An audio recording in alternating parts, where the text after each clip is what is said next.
This this is Math 2020 Lecture number 43, in which we cover the rest of section 11.10.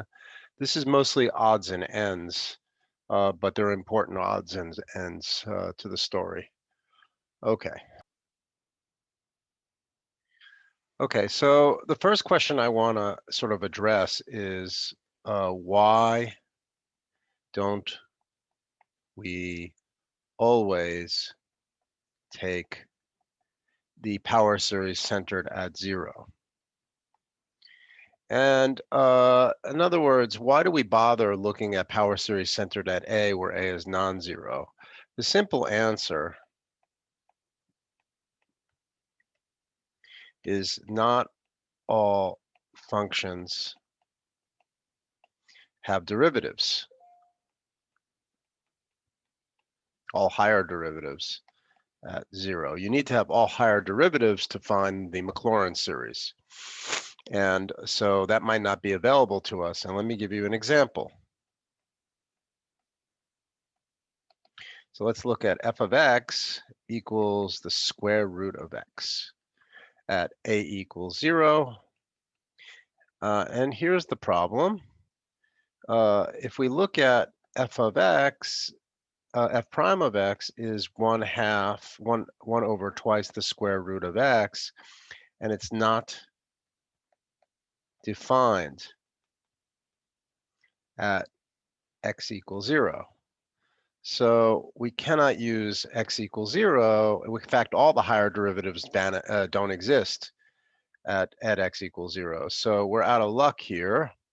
We don't want to use a equals 0. So we want to choose another value of a, which works. Now, a convenient value of a instead to use is a equals 1. Okay, so now let's start differentiating this. Now this is f double prime of x. So this is f prime of x is 1/2 x to the minus half. So f double prime of x is 1/2 times 1/2, or 1 over 2 squared x to the minus 3/2. The third derivative is 1 times minus 3, or minus 1 times 3 over 2 cubed x to the minus 5/2. Well, you can see the pattern. The nth derivative of x. So there's a sign which turns out to be minus 1 to the n minus 1 if you have the nth derivative.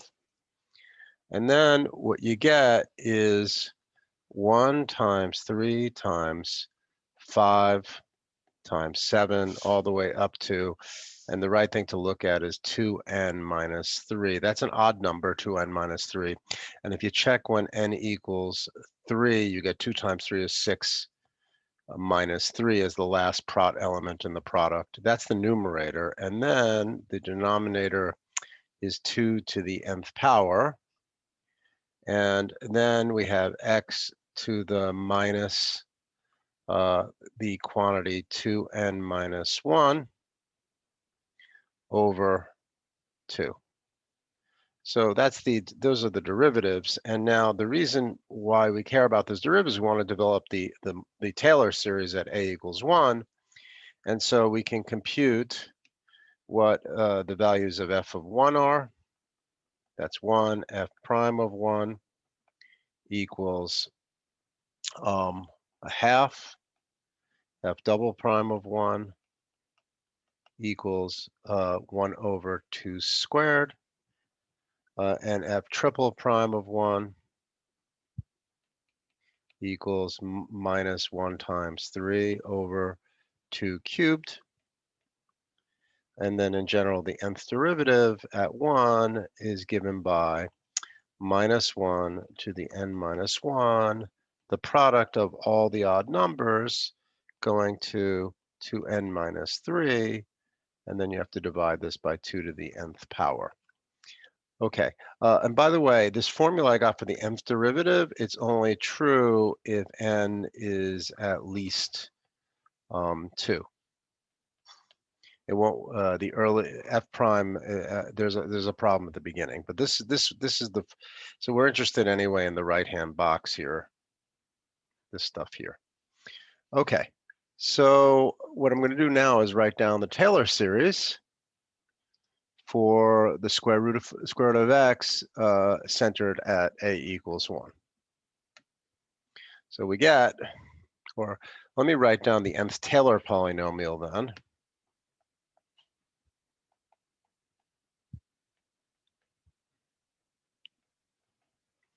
Of f of x equals the square root of x at a equals 1 is given by, so that's Tn of x, that's our usual notation, and then it's 1 plus a half times x minus 1 plus 1/2, then we have a squared times 2 factorial x minus 1 squared plus dot dot dot dot dot plus minus 1 to the n minus 1, the product of all the odd numbers to 2n minus 3, so it's 1 times 3 times 5, etc., over 2 to the n times n factorial x minus 1 to the nth power. Okay. Okay, so let's look at the first few cases of this. So n equals 1, we get T1 of x, which is 1 plus x minus 1 over 2, using the series I derived, the polynomial I wrote down above. N equals 2, we get T2 of x, which is 1 plus x minus 1 over 2 minus 1/8 x minus 1 squared. N equals 3, we get 1 plus x minus 1 over 2, so this would be T3 of x. Oops, let me do this over.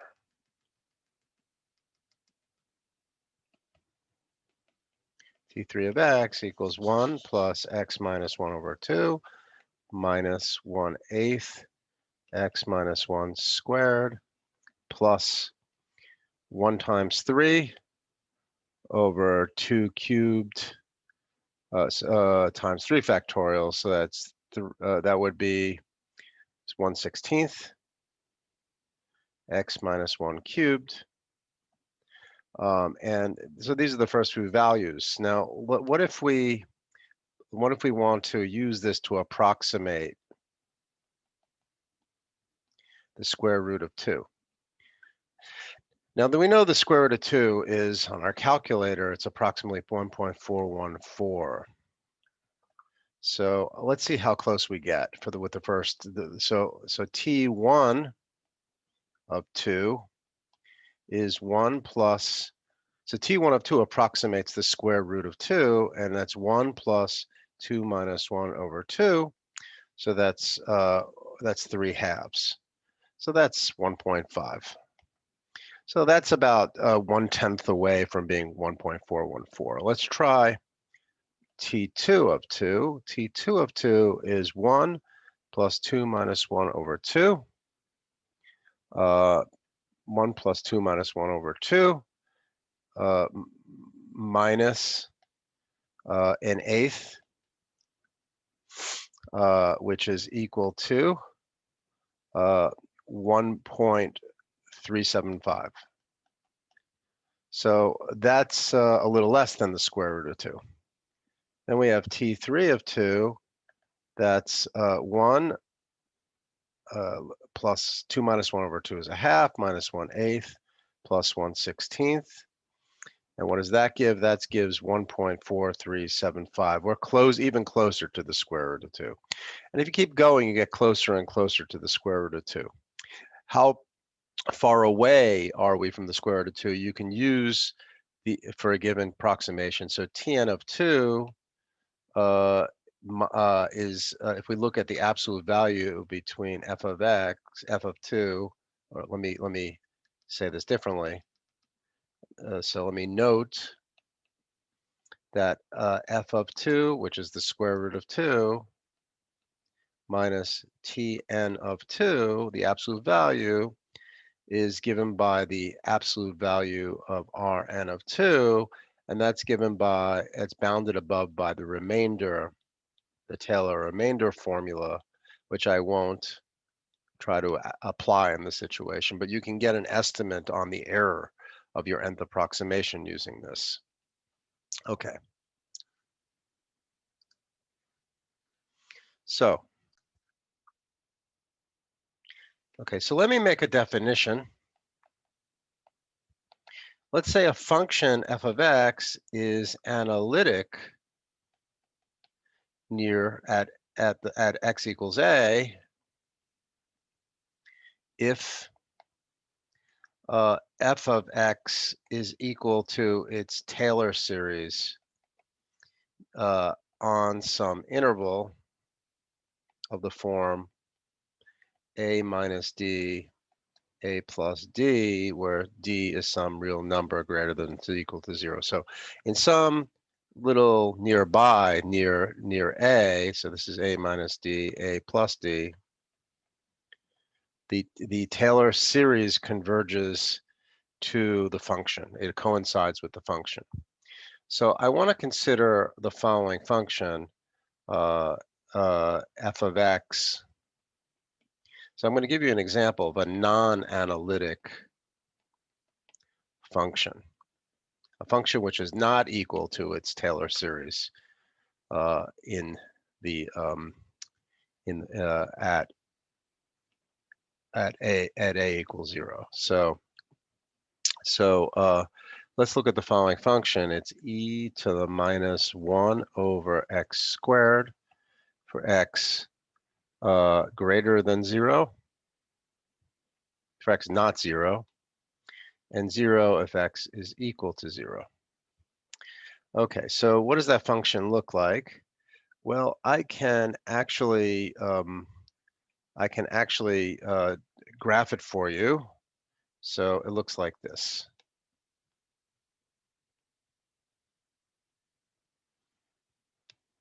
So it turns out that the function is continuous. In fact, it's differentiable everywhere, and we can actually compute some derivatives in a moment, but I'm going to give you a picture of what the function looks like.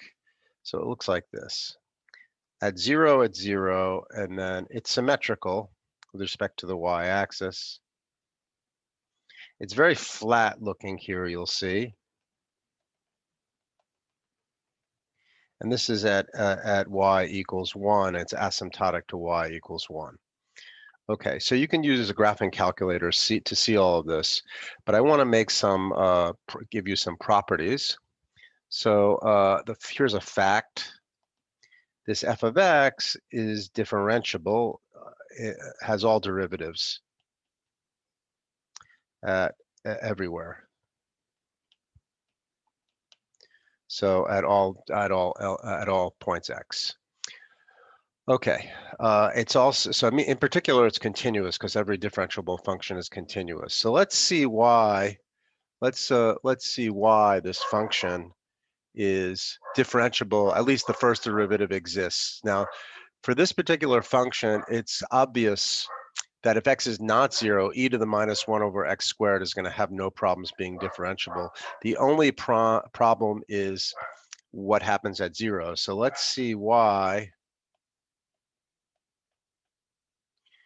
f prime of 0 exists. Okay, so I want to do that. So as an exercise. So how do you do that? So here's why. So f prime of 0 is by definition the limit as h goes to 0 of f of h minus f of 0 over h. That's the definition of the derivative. But now, when we say h goes to 0, we're saying that h is not equal to 0, but it's getting closer and closer. Well, if h is not 0, then the function has value e to the minus 1 over h squared. And then f of 0 is 0, and then we're dividing by h. So now, this is the same thing as 1 over, this is the same as let me say it this way. So let's let u equal set u equal to 1 over h squared. Then this limit that we're trying to calculate, then as h goes to 0, u goes to plus infinity. So this is the limit as u goes to infinity of e to the minus u over u. Okay, so what is that? Okay, so I'm sorry, not u over u. That's a mistake. It's not either minus u over u. So on the bottom is h. So h squared is 1 over u. So h is 1 over the square root of u. So this the limit is over 1 over the square root of u. And this is the same thing as the limit as u goes to infinity of the square root of u over e to the u. So this is the original limit we're trying to calculate in terms of h is hard to calculate directly. That's why I made this change of variable in calculating the limit. So now in order to calculate this limit as u goes to infinity, well, we sort of know what's going on without much work. E to the u is increasing much faster than the square root of u, but to justify that, we're going to have to use L'Hopital's rule. So L'Hopital, this is an indeterminate form of type infinity over infinity when u goes to infinity. And then this is going to be the same as the limit as u goes to infinity of 1/2 u to the minus 1/2 over e to the u, which is the same as the limit of u goes to infinity of 1/2 at the top, square root of u at the bottom. I've just moved the numerator down to the bottom, e to the u. Now you can see easily that as u goes to infinity, we get 0. So f prime of 0 is 0. Okay, so that's, there's another point I want to make is that a similar calculation we can do shows that all the derivatives vanish at 0.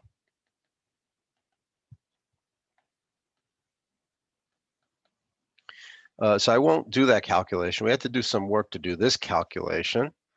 But we see that all the derivatives of this function vanish at 0. So let's summarize. So the summary is this, is for f of x equals e to the minus 1 over x squared for x not 0, and 0 if x equals 0, is differentiable everywhere. All the derivatives exist. And moreover, all the derivatives at 0 are 0. In fact, all the derivatives are 0, including the 0th derivative, that is the function. So this tells me that T infinity, the Maclaurin series at x x equals 0 is equal to the 0 series. But f of x is not the 0 function. Clearly not. Look at the graph. It's not even the 0 function in anywhere except that the only value it takes at 0 is except that it's only 0 at x equals 0. It's not 0 anywhere else. You can see from the formula. So f of x isn't analytic at x equals 0. So in other words, the Maclaurin series for f of x is not very interesting and doesn't tell you much at all about f of x. Okay, so this is a great example in my opinion.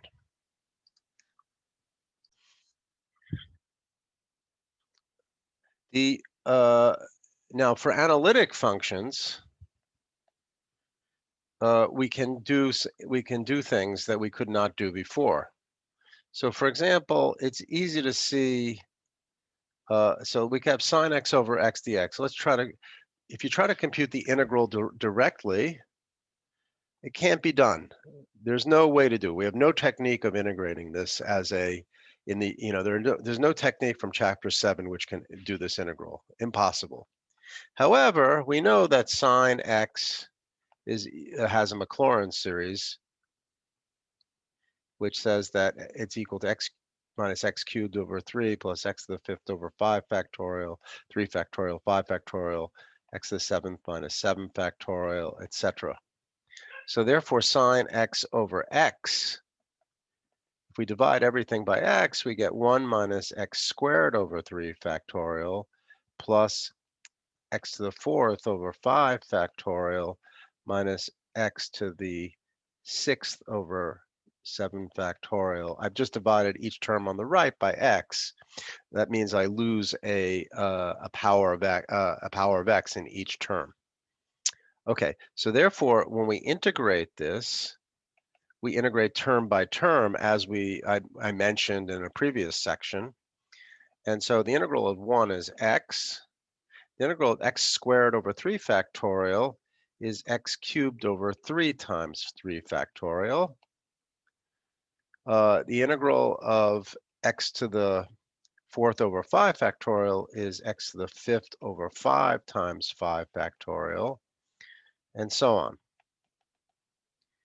So this would be the term that goes here would be plus or minus x to the 2n plus 1 over 2n plus 1 times 2n plus 1 factorial.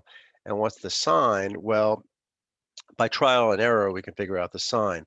If n is 1, that would give you an x cubed on the right, and the sign in front of the x cubed would be minus.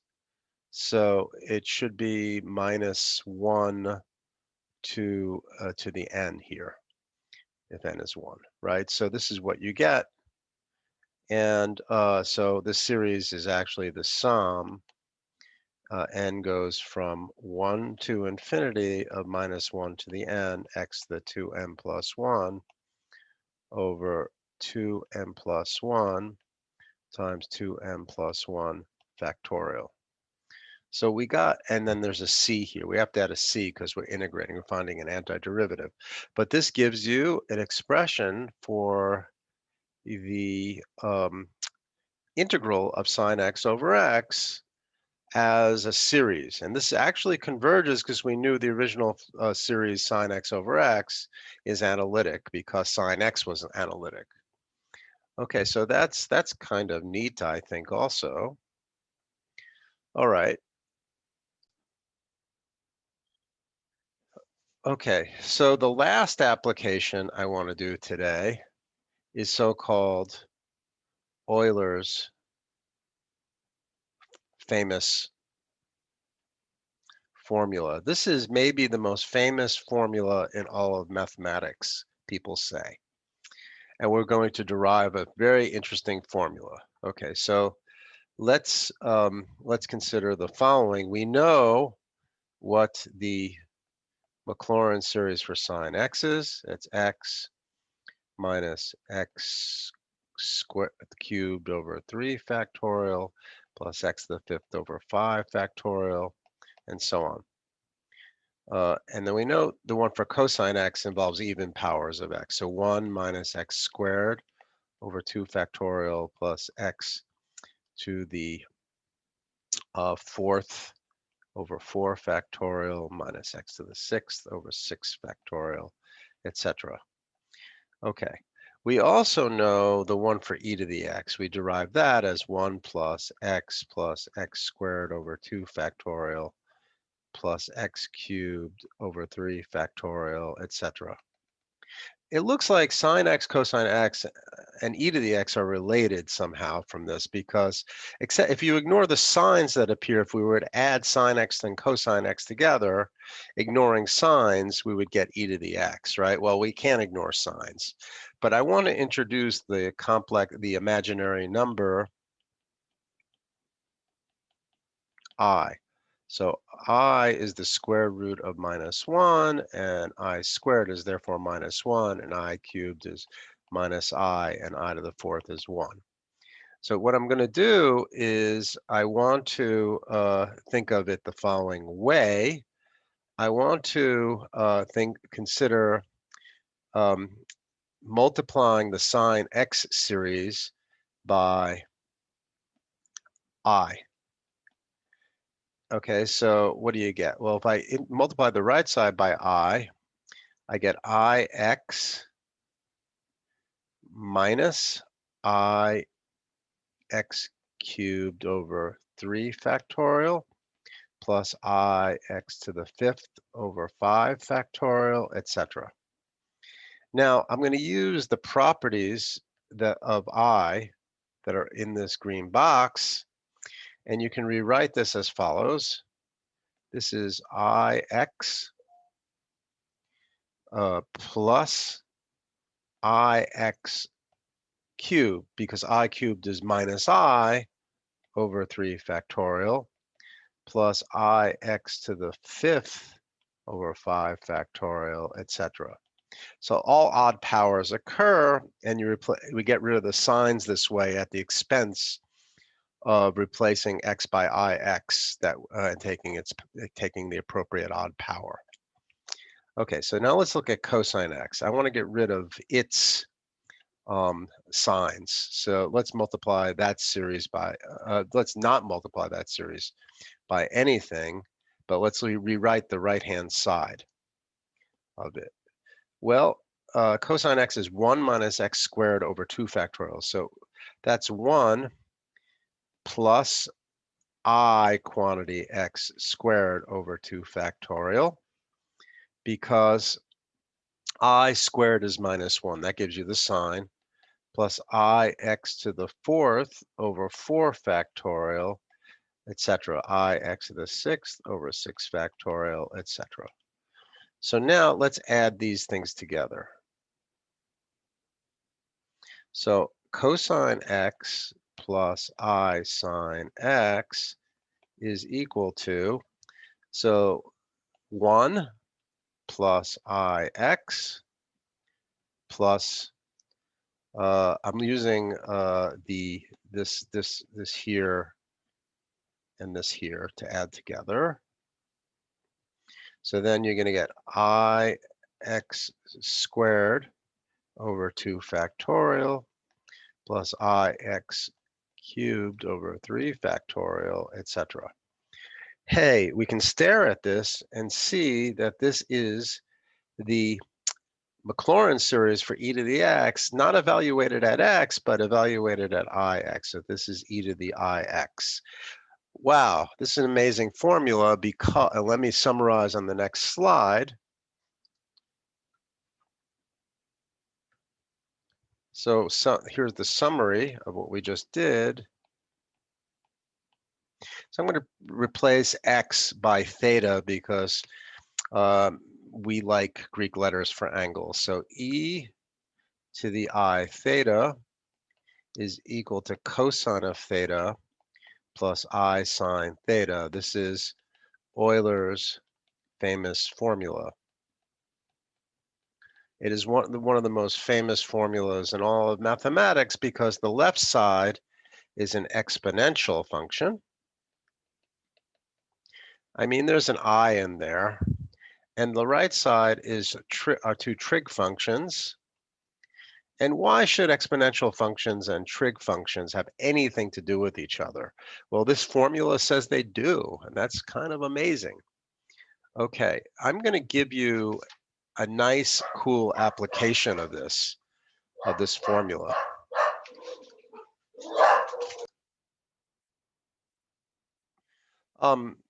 Before we actually do that, let me talk about what the special cases of this. If we take theta equals to pi, we get the amazing kind of statement that e to the I times pi is cosine of pi plus I sine of pi, which is equal to -1. So e to the I pi equals -1. That's kind of amazing. And if we take theta equals pi over 2, we similarly get e to the I pi over 2 is cosine pi over 2 plus I sine pi over 2, which is I. That's another really bizarre thing. Okay, so let me do the application I wanted to do, though. So here we go. Oops, I got to save this slide. So here's a really important application. It's something you actually have seen many times before, but didn't know why. So suppose I take e to the I a plus b, where a and b are angles. Well, that's the same thing because of the law of exponents, e to the I a times e to the I b. Now, if we use Euler's formula, the left side becomes cosine a plus b plus I sine a plus b.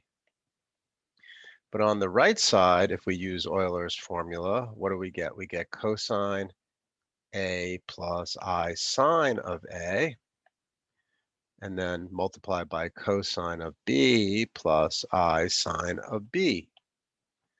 Now, what is this multiplication? This is a multiplication of two complex numbers. You remember that if you take a plus bi times c plus di, this is the same thing as AC minus BD plus BC, AD plus BC times I. Let me write it like that.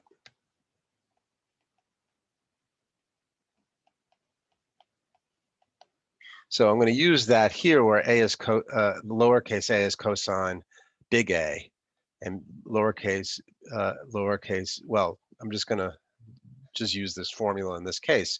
So what do we get? We're going to get cosine A, cosine B, minus sine A, sine B, plus, that's the real part of the complex number, and then the imaginary part of the complex number is going to be I should have put the I, by the way, on the other side of this expression. So I'm going to put it over here. So I times, okay, what's left is sine A cosine of B plus cosine of A sine of B. Okay, so now if you equate both sides of this equation, the only way two complex numbers can be equal is if their real parts are the same and their imaginary parts are the same.